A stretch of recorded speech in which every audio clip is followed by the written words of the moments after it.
ಆತ್ಮೀಯ ಸ್ಪರ್ಧಾ ಮಿತ್ರರೇ, ಮಿಸ್ಟರ್ ಎಜೆ ಹರೀಶ್ 1432 ಯೂಟ್ಯೂಬ್ ಚಾನಲ್ಗೆ ಸ್ವಾಗತವನ್ನ ಬಯಸ್ತಾ ಇದ್ದೀನಿ.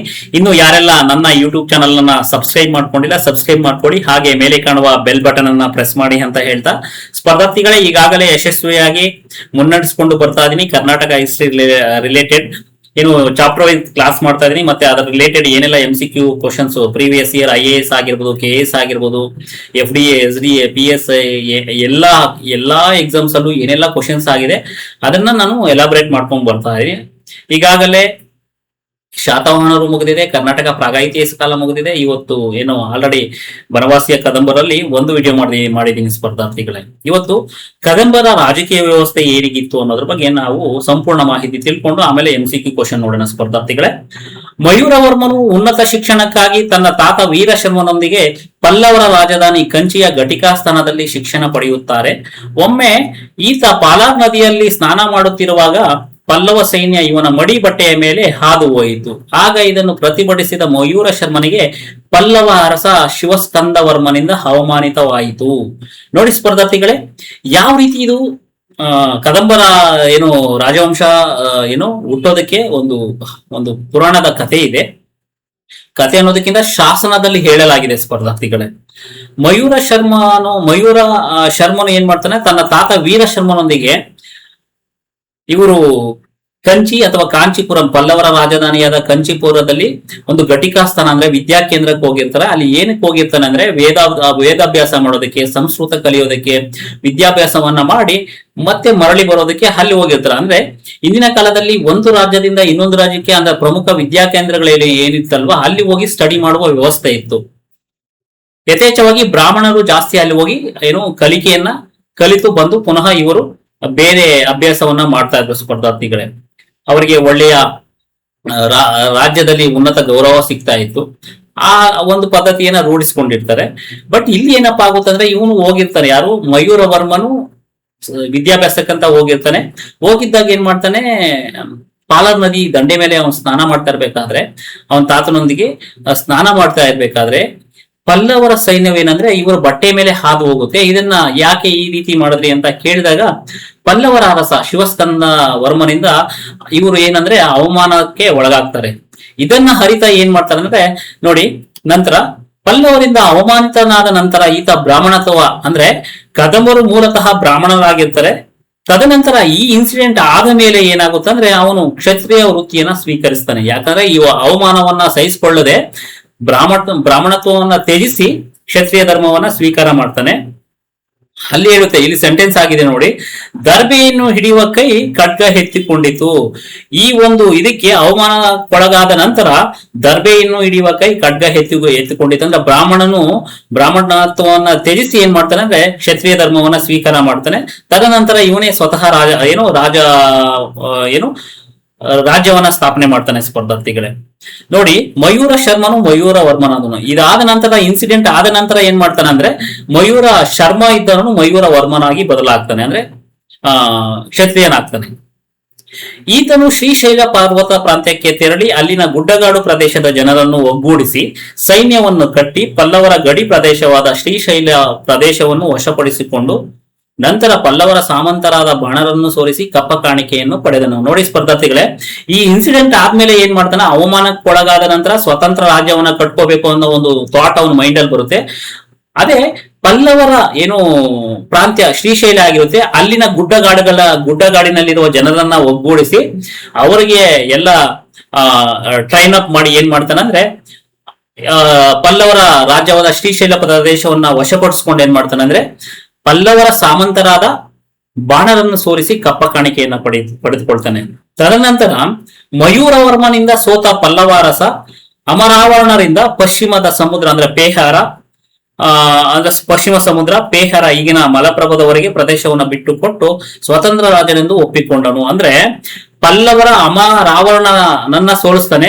ಅವನ ಆಳ್ವಿಕೆಯಲ್ಲಿದ್ದ, ಅವನ ಅಧೀನದಲ್ಲಿದ್ದ ಏನಂದ್ರೆ ಕೆಲವೊಂದು ಪ್ರದೇಶಗಳನ್ನ ಬಿಟ್ಕೊಡ್ತಾನೆ. ಅದೇ ಪಶ್ಚಿಮ ಸಮುದ್ರ ಆಗಿರ್ಬೋದು, ಮಲಪ್ರಭಾ ಆಗಿರ್ಬೋದು, ಇದನ್ನ ಬಿಟ್ಕೊಡ್ತಾನೆ ಸ್ಪರ್ಧಾರ್ಥಿಗಳೇ. ನಂತರ ನೋಡೋಣ, ಇಲ್ಲಿ ವೆರಿ ಇಂಪಾರ್ಟೆಂಟ್ ಏನಪ್ಪಾ ಅಂದ್ರೆ ನಮ್ಮ ಕದಂಬರ ಬಗ್ಗೆ ತಿಳಿಸುವ ಶಾಸನ ಒಂದು ಇಲ್ಲಿದೆ. ಚಂದ್ರವಳ್ಳಿ ಶಾಸನ, ಸಾಲಿಶಕ 345 360. ಈ ಶಾಸನದಲ್ಲಿ ಏನೆಲ್ಲ ವಿಷಯಗಳನ್ನ ಒಳಗೊಂಡಿದೆ ಅನ್ನೋದ್ರ ಬಗ್ಗೆನೂ ಸಂಪೂರ್ಣ ಮಾಹಿತಿ ತಿಳ್ಕೋಣ. ಈ ಶಾಸನ ಚಿತ್ರದುರ್ಗ ಜಿಲ್ಲೆಯ ಸಮೀಪವಿರುವ ಚಂದ್ರವಳ್ಳಿ ಎಂಬಲ್ಲಿ ದೊರೆತಿದೆ. ಎಲ್ಲಿಯಪ್ಪ ಅಂದ್ರೆ ಯಾವ ಜಿಲ್ಲೆ ಅಂತ ಕೇಳ್ತಾರೆ, ಚಿತ್ರದುರ್ಗ. ಎಲ್ಲಿ ಅಂದ್ರೆ ಚಂದ್ರವಳ್ಳಿ. ಕ್ವಶನ್ ಆಗುವ ಎಲ್ಲಾ ಸಾಧ್ಯತೆ ಇರುತ್ತೆ, ನೋಡ್ಕೋಬೇಕು. ಇದು ಮಯೂರವರ್ಮನು ಕೆತ್ತಿಸಿದ ಶಾಸನವಾಗಿದ್ದು ಇದರ ರಚನಾಕಾರ ಕುಪಣಚ. ಅಂದ್ರೆ ಇದು ಯಾರು ಕೆತ್ತನೆ ಮಾಡಿಸ್ತಾರೆ ಅಂದ್ರೆ ಮಯೂರವರ್ಮನ್ ಕೆತ್ತನೆ ಮಾಡಿಸ್ತಾನೆ. ಇದರ ಕೆತ್ತಿದಂತ ಶಿಲ್ಪಿ ಯಾರು, ರಚನಾಕಾರ ಅಂದ್ರೆ ಕುಪಣಚ. ಇದು ಇಂಪಾರ್ಟೆಂಟ್, ಯಾರು ಕೆತ್ತಿಸ್ತಾರೆ ಮತ್ತೆ ಇದರ ರಚನಾಕಾರ ಯಾರು ಅಂದ್ರೆ ಎರಡು ಇಂಪಾರ್ಟೆಂಟ್ ಇದೆ. ಈ ಶಾಸನದಲ್ಲಿ ಈತ ಚಂದ್ರವಳ್ಳಿಯ ಕೆರೆಯನ್ನು ನಿರ್ಮಿಸಿದನು ಹಾಗೂ ತಾಳಗುಂದದ ಬ್ರಾಹ್ಮಣರಿಗೆ 114 ಗ್ರಾಮಗಳನ್ನ ದಾನವಾಗಿ ನೀಡಿದನೆಂದು ಹೇಳಲಾಗಿದೆ. ಈ ಶಾಸನದಲ್ಲಿ ಏನಪ್ಪಾ ಅಂದ್ರೆ ಮಯೂರವರ್ಮನು ಒಂದು ಕೆರೆಯನ್ನ ನಿರ್ಮಾಣ ಮಾಡ್ತಾನೆ, ಮತ್ತೆ ತಾಳಗುಂದದಲ್ಲಿದ್ದ ಬ್ರಾಹ್ಮಣರಿಗೆ 114 ಗ್ರಾಮಗಳನ್ನ ದಾನವಾಗಿ ನೀಡ್ತಾನೆ ಅಂತ ಈ ಶಾಸನದಲ್ಲಿ ಹೇಳುತ್ತೆ. ಈ ಶಾಸನದಲ್ಲಿ ಮಯೂರವರ್ಮನ ಸಾಧನೆಗಳು ಮಾಹಿತಿ ಇದ್ದ ಈತ ಉತ್ತರದ ತ್ರೈಕೂಟರು, ಅಬೀರರು, ಪಾರಿಯಾತ್ರಿಕರು, ಶಕರು, ಮೌಕರಿಯರು, ಪುನ್ನಾಟರು, ಪಲ್ಲವರು, ಸೈಂದ್ರಕರನ್ನು ಸೋಲಿಸಿ ಅಶ್ವಮೇಧ ಯಾಗ ಮಾಡಿದನೆಂದು ತಿಳಿಸಲಾಗುತ್ತೆ. ಅಂದ್ರೆ ಇಲ್ಲಿ ವಿವಿಧ ರಾಜರನ್ನ ಸೋಲಿಸಿ ಅಶ್ವಮೇಧ ಯಾಗವನ್ನ ಮಾಡಿದ್ನು ಅಂತ ಹೇಳ್ತಾನೆ. ಈ ಅಶ್ವಮೇಧ ಯಾಗ ಅಂದ್ರೆ ನೀವು ಗೊತ್ತಿದ್ರೆ ಹೇಳ್ತೀನಿ ನೋಡಿ ಸ್ಪರ್ಧೆಗಳೇ. ಒಂದು ಕುದುರೆಗೆ ತನ್ನ ರಾಜ ಲಾಂಛನ ಅಥವಾ ಆಗಿರುವ ರಾಜದ ತಾಮ್ರ ಪಟವನ್ನ ಹಾಕಿ ಬಿಡ್ತಾರೆ. ಅದು ಹೋಗಿ ಯಾವ ರಾಜ್ಯದಲ್ಲಿ ನಿಂತ್ಕೊಳ್ಳುತ್ತೋ ಆ ರಾಜ್ಯರು ಯುದ್ಧ ಮಾಡ್ತೀನಿ ಅಂದ್ರೆ ಅದನ್ನ ಕಟ್ಟಿ ಹಾಕ್ತಾರೆ, ಇಲ್ಲಾಂದ್ರೆ ಬಿಡ್ತಾರೆ ಸ್ಪರ್ಧಾರ್ಥಿಗಳೇ. ಇದನ್ನ ಅಶ್ವಮೇಧ ಯಾಗ ಅಂತ ಹೇಳ್ತಾರೆ. ಅದನ್ನ ಕಟ್ಟಿ ಹಾಕಿದ್ರೆ ಅವ್ರ ಮೇಲೆ ಯುದ್ಧ ಮಾಡಿ ಏನಪ್ಪಾ ಅಂದ್ರೆ ಆ ರಾಜ್ಯವನ್ನು ವಶಪಡಿಸ್ಕೊಳ್ತಾರೆ, ಇಲ್ಲಾಂದ್ರೆ ಕಪ್ಪ ಕಾಣಿಕೆಯನ್ನ ಸಲ್ಲಿಸಬೇಕಾಗುತ್ತೆ. ಅದೇ ರೀತಿ ಮಯೂರವರ್ಮನ ನಂತರ ಕಂಗವರ್ಮ, ಭಗೀರಥ ವರ್ಮ, ರಘುಪತಿ ವರ್ಮ ಆಳ್ವಿಕೆಯನ್ನು ನಡೆಸ್ತಾರೆ. ಏನಪ್ಪಾ ಅಂದ್ರೆ ಇಂಪಾರ್ಟೆಂಟ್ ನಮಗೆ ಇಲ್ಲಿ ಮಯೂರವರ್ಮನ ಅಂತಾನೆ. ಇಲ್ಲಿ ಕಾಲಾನುಕ್ರಮ ಕೇಳಿದಾಗ ನೀವು ಕಂಗವರ್ಮನ ಬಗ್ಗೆ ನೋಡ್ಬೇಕಾಗುತ್ತೆ, ಭಗೀರಥ ವರ್ಮನ್ ಬಗ್ಗೆ ನೋಡ್ಬೇಕಾಗುತ್ತೆ, ರಘುಪತಿ ವರ್ಮನ್ ಬಗ್ಗೆ ನೋಡ್ಬೇಕಾಗುತ್ತೆ. ವಿಶೇಷ ಅಂಶ ಅಂದ್ರೆ ಮಯೂರವರ್ಮನನ್ನು ಕರ್ನಾಟಕದ ಮೊದಲ ಚಕ್ರವರ್ತಿ ಎಂದು ಹೇಳಲಾಗುತ್ತದೆ. ಕರ್ನಾಟಕದ ಮೊದಲ ಚಕ್ರವರ್ತಿ ಯಾರು ಅಂದ್ರೆ ಮಯೂರವರ್ಮ ಸ್ಪರ್ಧೆ. ಯಾಕಂದ್ರೆ ಕರ್ನಾಟಕದ ಮೊದಲ ರಾಜವಂಶ ಕದಂಬರು, ಅಂದ್ರೆ ಸ್ಥಳೀಯ ರಾಜವಂಶ ಅಂತ ಕರೀತಾರೆ. ಕರ್ನಾಟಕದ ಮೊದಲ ರಾಜವಂಶ ಕದಂಬರು. ಮುಂದಿನ ಸ್ಲೈಡ್ ನೋಡೋಣ. Kakusthavarma very very important. ಈ ನಮ್ಮ ಬನವಾಸಿಯ ಕದಂಬರಲ್ಲಿ ತುಂಬಾ ಹೆಸರಾಂತ ರಾಜ ಸ್ಪರ್ಧಾರ್ಥಿಗಳು. ಇವರ ಆಳ್ವಿಕೆಯ ಅವಧಿ ಸಾಲಿಶಕ 425ರಿಂದ 450, ಅಂದ್ರೆ 25 ವರ್ಷಗಳ ಕಾಲ ಇವರು ಆಡಳಿತ ನಡೆಸ್ತಾರೆ. ಕಾಕುಸ್ಥವರ್ಮ ಕದಂಬರಲ್ಲೇ ಅತ್ಯಂತ ಪ್ರಸಿದ್ಧ ದೊರೆಯಾಗಿದ್ದನು. ಕದಂಬ ಕುಟುಂಬ ಕುಲಭೂಷಣ, ಕೀರ್ತಿ ಸೂರ್ಯ ಎಂದು ಪ್ರಸಿದ್ಧಿಯಾಗಿದ್ದನು. ಇವನ ಬಿರುದುಗಳು ಅಂದ್ರೆ ತುಂಬಾ ಫೇಮಸ್ ರಾಜ ಆಗಿರ್ತಾನೆ. ಕದಂಬ ಕುಟುಂಬ ಕುಲಭೂಷಣ, ಕೀರ್ತಿ ಸೂರ್ಯ ಎಂಬ ಪ್ರಸಿದ್ಧಿಯಾಗಿದ್ರು. ಇವನು ಕೇಳ್ಬೋದು, ಕದಂಬ ಕುಟುಂಬ ಕುಲಭೂಷಣ ಅಥವಾ ಕೀರ್ತಿ ಸೂರ್ಯ ಅಂತ ಯಾವ ರಾಜನಿಗೆ ಕರೀತಾ ಇದ್ರು ಅಂದ್ರೆ ಕಾಕುಸ್ಥವರ್ಮನಿಗೆ. ತಾಳಗುಂದ ಶಾಸನದಲ್ಲಿ ಈತನನ್ನು ಅಪ್ರತಿಮ ವೀರನಾಗಿದ್ದು ಕದಂಬ ಕುಲ ಶಿರೋಮಣಿ, ಶ್ರೇಷ್ಠ ಕವಿ ಎಂದು, ಧರ್ಮ ಪರಿಪಾಲಕನೆಂದು ವರ್ಣಿಸಲಾಗಿದೆ. ತಾಳಗುಂದ ಶಾಸನದಲ್ಲಿ ಯಾವ ರಾಜನನ್ನ ಕದಂಬ ಕುಲ ಶಿರೋಮಣಿ ಅಂತ ಕರೆಯಲಾಗಿದೆ, ಅಥವಾ ಶ್ರೇಷ್ಠ ಕವಿ ಎಂದು ಕರೆಯಲಾಗಿದೆ, ಅಥವಾ ಧರ್ಮ ಪರಿಪಾಲಕನೆಂದು ಕರೆಯಲಾಗಿದೆ ಅಂತ ಕ್ವಶನ್ ಕೇಳಿದ್ರೆ ಕಾಕುಸ್ಥವರ್ಮ ಆನ್ಸರ್ ಆಗುತ್ತೆ. ಕಾಕುಸ್ಥವರ್ಮನು ತನ್ನ ಸಮಕಾಲೀನ ಪ್ರಬಲ ರಾಜಮನೆತನಗಳ ನಡುವೆ ವೈವಾಹಿಕ ಸಂಬಂಧವನ್ನು ಹೊಂದಿ ತನ್ನ ಸಾಮ್ರಾಜ್ಯವನ್ನು ಭದ್ರಗೊಳಿಸಿದನು. ಇವನು ಏನ್ ಮಾಡ್ತಿದ್ನಂದ್ರೆ ತನ್ನ ಮಕ್ಕಳನ್ನ, ವೈವಾಹಿಕ ಸಂಬಂಧ ಅಂದ್ರೆ ಒಂದು ಹೆಣ್ಣು ಕೊಟ್ಟು ಅಂದ್ರೆ ತನ್ನ ಮಕ್ಕಳನ್ನ ಕೊಟ್ಟು ಸಂಬಂಧವನ್ನ ಗಟ್ಟಿ ಮಾಡಿಕೊಂಡು ತನ್ನ ರಾಜ್ಯವನ್ನ ಸುಭದ್ರಗೊಳಿಸ್ಕೊಳ್ತಾ ಇದ್ದ. ಯಾಕಂದ್ರೆ ಅವರು ಪಕ್ಕದ ರಾಜ್ಯವರು ಬಂದು ನಮ್ಮ ರಾಜ್ಯದ ಮೇಲೆ ದಾಳಿ ಮಾಡ್ತಿಲ್ಲ. ಒಂದು ವೈವಾಹಿಕ ಸಂಬಂಧ ಇದ್ದಾಗ ರಿಲೇಶನ್ಶಿಪ್ ಬೆಳೆಯುತ್ತಲ್ಲ, ಆ ಕಾರಣದಿಂದ ಇವರು ಸಾಮ್ರಾಜ್ಯದ ಒಂದು ಭದ್ರ ಬುನಾದಿ ಆಗ್ತಿತ್ತು ಸ್ಪರ್ಧಾರ್ಥಿಗಳೇ. ಅದಕ್ಕೆ ಉದಾಹರಣೆ ಇದೆ ಇಲ್ಲಿ. ತನ್ನ ಮಗಳಾದ ಅಜಿತ ಭಟ್ಟಾರಿಕೆಯನ್ನು ವಾಕರ ನರೇಂದ್ರ ಸೇನನಿಗೆ ಕೊಟ್ಟು ವಿವಾಹ ಮಾಡಿದ. ಅರ್ಥ ಆಯ್ತಾ? ತನ್ನ ಮಗಳ ಅಜಿತ ಭಟ್ಟಾರಿಕೆಯನ್ನ ವಾಕರ ನರೇಂದ್ರ ಸೇನನಿಗೆ ಕೊಟ್ಟಿದೆ. ಇದು ಆಲ್ರೆಡಿ ಮೊನ್ನೆ 708 ಪೋಸ್ಟ್ಗೆ ಎಕ್ಸಾಮ್ಗೆ ಕೇಳಿದ್ದಾನೆ ಸ್ಪರ್ಧಾರ್ಥಿಗಳೇ. ತನ್ನ ಮತ್ತೊಬ್ಬ ಮಗಳನ್ನು ಗುಪ್ತರ ಸ್ಕಂದ ಗುಪ್ತನಿಗೆ ಕೊಟ್ಟು ವಿವಾಹ ಮಾಡಿದ್ದ. ಅದೇ ರೀತಿ ಮತ್ತೊಬ್ಬ ಮಗಳನ್ನು ಗಂಗರ ಮೂರನೇ ಮಾಧವನಿಗೆ ಕೊಟ್ಟು ವಿವಾಹ ಮಾಡಿದ್ದನು. ಇದು ಯಾಕೆ ಮಾಡ್ತಾ ಇದ್ನಂದ್ರೆ ಎಲ್ಲರಿಗೂ ಕೊಟ್ಟು ತಗೊಳ್ಳೋದ ರೀತಿಯಿಂದ ಏನಾಯ್ತು ಅಂದ್ರೆ ಇವರ ರಿಲೇಶನ್ಶಿಪ್ ಬಿಲ್ಡ್ ಆಗಿ ಸಾಮ್ರಾಜ್ಯಕ್ಕೆ ಒಂದು ಭದ್ರ ಬುನಾದಿ ಆಯಿತು. ಲಕ್ಷ್ಮಿ ಎಂಬ ಮಗಳನ್ನು ಅಲೂಪ ವಂಶದ ಪಶುಪತಿ ಅಥವಾ ಭಟ್ಟಾರಿಕೆಗೆ ಕೊಟ್ಟು ವಿವಾಹ ಮಾಡಿದನು. ಈತ ಕರ್ನಾಟಕದ ಅತಿ ಪ್ರಾಚೀನ ದೇವಾಲಯದ ಶಿವಮೊಗ್ಗದ ತಾಳಗುಂದದ ಪ್ರಣವೇಶ್ವರ ದೇವಾಲಯಕ್ಕೆ ಭೇಟಿ ನೀಡಿ ಅಲ್ಲಿ ಕೆರೆಯನ್ನು ನಿರ್ಮಿಸಿದನು. ಏನಪ್ಪಾ ಅಂದ್ರೆ ಈತ ಕರ್ನಾಟಕದ ಪ್ರಾಚೀನ ದೇವಾಲಯ ತಾಳಗುಂದ ಪ್ರಣವೇಶ್ವರ ದೇವಾಲಯಕ್ಕೆ ಭೇಟಿ ನೀಡಿ ಅಲ್ಲಿ ಒಂದು ಕೆರೆಯನ್ನ ನಿರ್ಮಿಸಲಾಗಿದೆ ಅಂತ ಇಲ್ಲಿ ತಾಳಗುಂದ ಶಾಸನದಲ್ಲಿ ಹೇಳಲಾಗಿದೆ ಸ್ಪರ್ಧಾರ್ಥಿಗಳೇ. ನೋಡಿ ಸ್ಪರ್ಧಾರ್ಥಿಗಳೇ, ಈಗ ಏನ್ ನಾನು ಮಾಡಿದ್ದೆ ಅದರ ರಿಲೇಟೆಡ್ MCQ ಕ್ವಶನ್ ಇಲ್ಲಿ ಅರೈಸ್ ಆಗಿದೆ ಸ್ಪರ್ಧಾರ್ಥಿಗಳೇ. ನೋಡೋಣ, ಒನ್ ಬೈ ಒನ್ ನೋಡ್ತಾ ಹೋಗೋಣ. ಮಯೂರವರ್ಮನು ಉನ್ನತ ಶಿಕ್ಷಣಕ್ಕಾಗಿ ಯಾರೊಂದಿಗೆ ಕಾಂಚಿಯ ಘಟಿಕಾ ಸ್ಥಾನಕ್ಕೆ ತೆರಳಿದ್ದನು ಅಂದ್ರೆ ತನ್ನ ತಾತ ವೀರಶರ್ಮನೊಂದಿಗೆ ಘಟಿಕಾ ಸ್ಥಾನಕ್ಕೆ ಹೋಗ್ತಾನೆ. ಆಕ್ಚುಲಿ ಅಲ್ಲಿ ಎಕ್ಸ್ಪ್ಲೇನ್ ಮಾಡಿದೆ, ಇಲ್ಲಿ ಅದೇ ಕ್ವಶನ್ ಆಗಿದೆ. ಮಯೂರವರ್ಮನು ಸ್ನಾನ ಮಾಡುತ್ತಿರುವಾಗ ಯಾವ ನದಿಯ ಬಳಿ ಪಲ್ಲವ ಸೈನ್ಯವು ಆತನ ಮಡಿ ಬಟ್ಟೆಯ ಮೇಲೆ ಹಾದು ಹೋಯಿತು ಅಂದ್ರೆ ಪಾಲಾರ್ ನದಿ ಸ್ಪರ್ಧಾರ್ಥಿಗಳ. ನೋಡಿ, ಕಾವೇರಿ, ತುಂಗಭದ್ರಾ, ಪಾಲಾರ್ ಮತ್ತೆ ಮಲಪ್ರಭಾ ಅಂತ ಕೇಳಿದರೆ ಮಲಪ್ರಭದ ಮೇಲೆ ಹಾದು ಹೋಯಿತು ಸ್ಪರ್ಧಾರ್ಥಿಗಳೇ. ಮುಂದಿನ ಸ್ಲೈಡ್ಗೆ ಹೋಗೋಣ. ಪಲ್ಲವ ರಾಜನಿಂದ ಅವಮಾನಿತನಾದ ನಂತರ ಮಯೂರವರ್ಮನು ಯಾವ ವೃತ್ತಿಯನ್ನು ಸ್ವೀಕರಿಸಿದನು ಅಂದ್ರೆ ಮೊದಲು ಬ್ರಾಹ್ಮಣತ್ವವನ್ನ ಅಂದ್ರೆ ಬ್ರಾಹ್ಮಣ ಜಾತಿಯಲ್ಲಿ ಇರ್ತಾನೆ. ತದನಂತರ ಅದನ್ನ ಬಿಟ್ಟು ಕ್ಷತ್ರಿಯ ಧರ್ಮಕ್ಕೆ ಅವನು ಏನು ಮತಾಂತರಗೊಂಡು ರಾಜವಂಶವನ್ನ ಸ್ಥಾಪನೆ ಮಾಡ್ತಾನೆ ಅಂತ ಹೇಳಿದೆ, ಅದು ಕ್ವಶನ್ ಆಗಿದೆ.